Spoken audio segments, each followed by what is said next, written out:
strange now. Dreams holding us closer. Meadows of... هاي بنات، كيف حالكم؟ إن شاء الله طيبين. Welcome back to my channel. رجعت لكم مرة ثانية بفيديو جديد. بنات، هذا الفيديو جدا جدا مميز، وأنا الصراحة اشتغلت عليه وتعبت مرة كثير، بداية من الحصول على المعلومة ومن تنفيذها ومن النتائج اللي أنا حصلت عليها. إذا ما كنت تعرفيني، أنا اسمي جوجو، قناتي خاصة لتجريب المنتجات والخلطات الطبيعية للبشرة والشعر. فاكرمينا بالضغط على زر الاشتراك في الفيديو، لا تنسيني من اللايكات، وخلونا ندخل في فيديو اليوم. بنات، في فيديو اليوم رأيكم كيف تستخلصون زيت الصبار، أعظم زيت طبعا في التاريخ، بالطريقة الباردة، بحيث تحصلون على كل فوائد الصبار وما تفقدون أي شيء منها بسبب الحرارة. هذه الطريقة يا بنات طريقة هندية أصلية، حصلت عليها من مصادري الخاصة، ولو بحثتوا في كل اليوتيوب ما راح تلقون هذه الطريقة، لأنها زي ما قلت لكم حصرية. طيب بنات، في البداية خلونا نتكلم شوية عن الصبار أو الألوفيرا. طبعا النوعية اللي أنا مستخدمتها هي هذه النوعية. طبعا أنا مشتريتها من محل يكون ينفع للأكل، تمام؟ يعني أنا اشتريتها الصراحة من السوبر ماركت، وأبدا لا تشترون الأشياء اللي تستخدمونها على بشرتكم وشعركم من المشاتل. ليش؟ لأن المشاتل يحطون لها مواد كيميائية علشان تساعدها في النمو، فبالتالي لو استخدمتيها من المشتل راح تضرين شعرك. فأنا رحت اشتريتها من السوبر ماركت، يعني مكان آمن وصالح للأكل. طيب بنات، بالنسبة للصبار وجل الصبار واستخداماته، ترى هذه مو شيء جديد على البشرية. يعني الاستخدامات للصبار قديمة جدا. تخيلوا إنه أقدم استخدام لها كان عام 1500 قبل الميلاد، أيام الفراعنة كانوا يستخدمونها في أشياء كثيرة جدا، من ضمنها علاج الحروق، مشاكل المعدة. فكانوا الجل اللي بالداخل كانوا يأكلونه.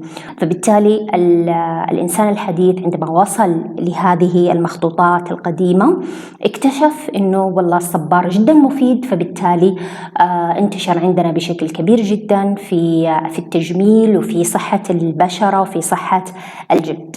الصبار أكيد إنكم سمعتوا فيه وإنه مفيد جدا للشعر، فهل يوم من الأيام فكرتي إنه فعلا تستخدمينه على شعرك وتستفيدين منه؟ طيب، إذا كانت إجابتك لا وما عمرك استخدمتيه، لازم تطبقين الطريقة اللي أنا راح أوريك إياها اليوم. لازم بنات، يعني شيء مرة لازم، أوكي؟ وحتشوفين بنفسك النتائج. إذا كنتي من الناس اللي ما يصدقون الطب البديل أو الأعشاب والأشياء القديمة، طبقيها. وحصريا طبعا الطريقة اللي راح أقولها لكم هي طريقة هندية قديمة لاستخلاص زيت الصبار. حنستخلصه بكل الفوائد الموجودة فيه، وراح نستخدمه على الشعر، وراح تشوفين النتائج من أول مرة. ما بطول عليكم أكثر في الكلام، وراح نبدأ بتنفيذ هذه الطريقة.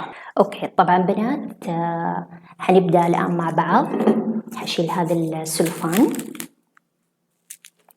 طبعا بنات، أنا سبق وسويت زيت إكليل الجبل. هذا الزيت لقى صدى جدا جدا واسع، وفي كثير من البنات جربوه وقالوا فعلا هو بديل للاستشواء. فإذا ما شفتي هذا الفيديو راح أحط لك في صندوق الوصف، ادخلي وشوفيه، وأنا متأكدة 100% إنك راح تستفيدين منه.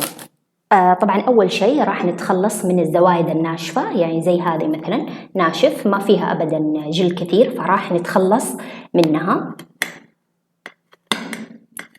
أوكي، كمان عندنا هذا الشيء، هذه الجزئية كمان ناشفة وما راح نستفيد منها، فراح نتخلص منها بكل سهولة. طيب، الشيء اللي راح نسويها الآن إنه إحنا راح نشرحه بطريقة ناعمة جدا. يعني قد ما تقدرون يا بنات في التشريح شرحوه. شوفوا قديش، يعني نبغى سمكة مثلا زي كذا. هذه تعتبر طبعا شوية سميكة زي كذا مثلا جدا. رفيعة. ليش نستخدمها جدا رفيعة؟ راح أقولها لكم بعد شوية. We can see so clear. We can see so clear.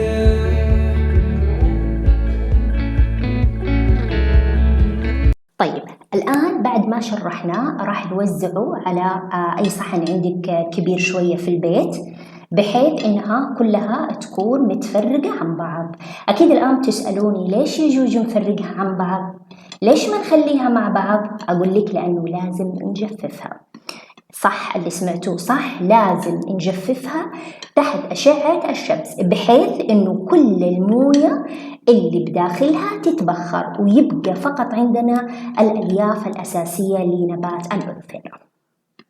تمام كده. طبعا إحنا وزعناها، أنا راح أوديها في مكان، هذا المكان يكون معرض لأشعة الشمس ومعرض للهواء.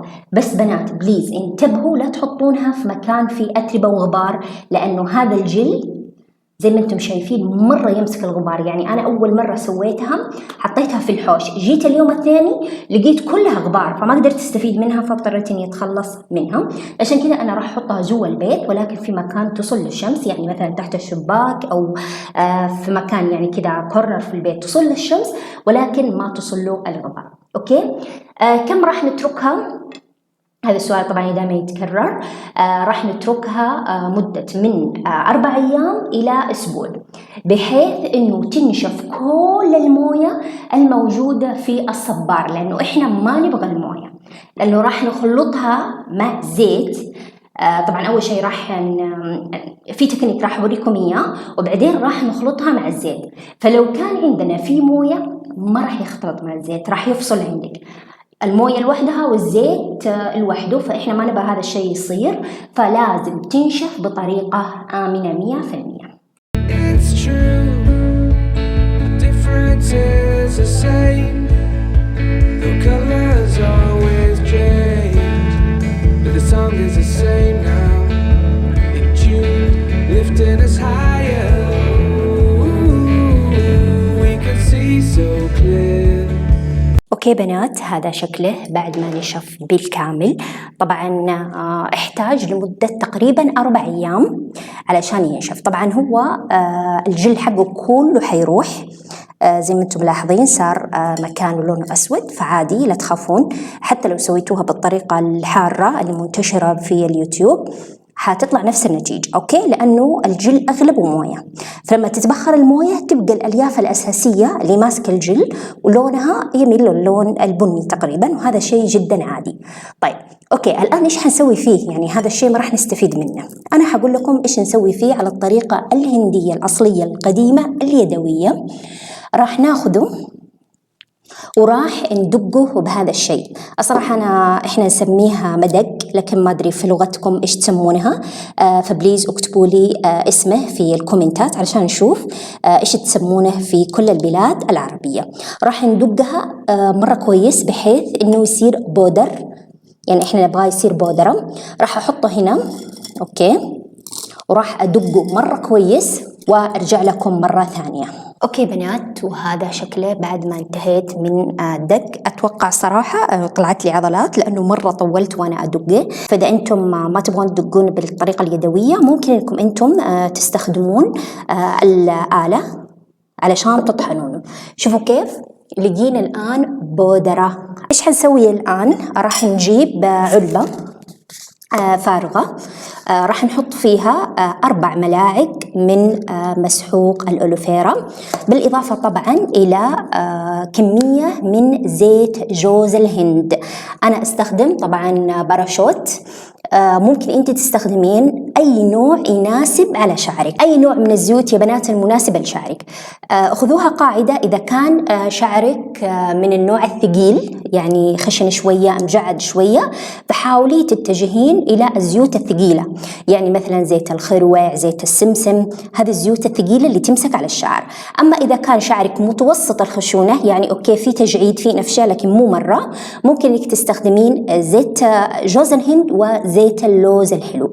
أما إذا كان شعرك من النوع اللي جدا ناعم وأنت حابة إنك تغذينه أكثر، ممكن تستخدمين الزيوت الخفيفة مثل زيت بذور العنب. أوكي. We can see so clear. إيش حنسوي؟ حنقفلها بطريقة محكمة جدا ونرجها.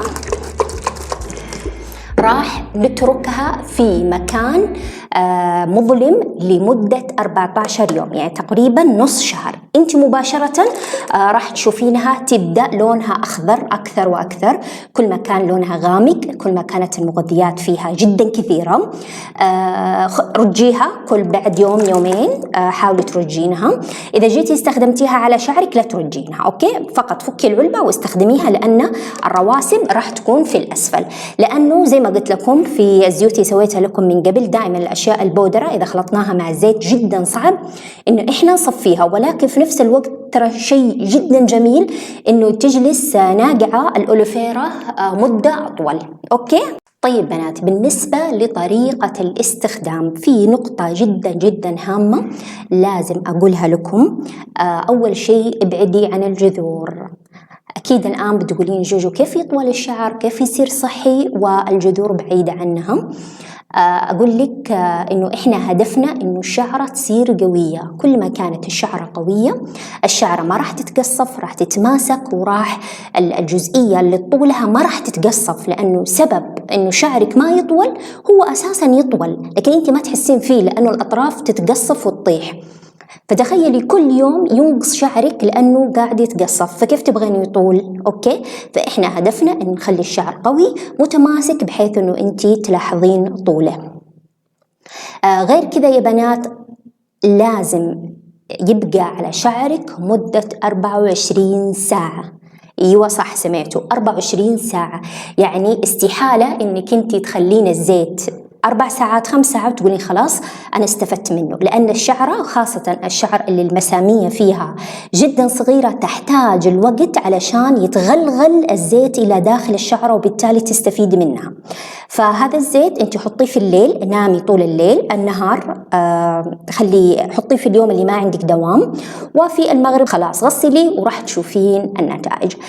كرريه لمدة 2 مرات في الأسبوع إلين ما تحسين إنك أنت وصلتي للشيء اللي تبغينه، بعدين خلاص خليه مرة واحدة في الأسبوع. وكذا بنات نكون وصلنا إلى نهاية فيديو اليوم. أتمنى تكونوا استفدتوا واستمتعتوا. لا تنسوني من اللايكات، وفعلا اللايكات ترى تشجعني كثير إني أنا أعطيكم أكثر وأكثر، فبليز اكرموني باللايكات. الآن أنا أودعكم وأقول لكم أشوفكم إن شاء الله على ألف خير حبيباتي في الفيديوهات الجاية، ومع السلامة.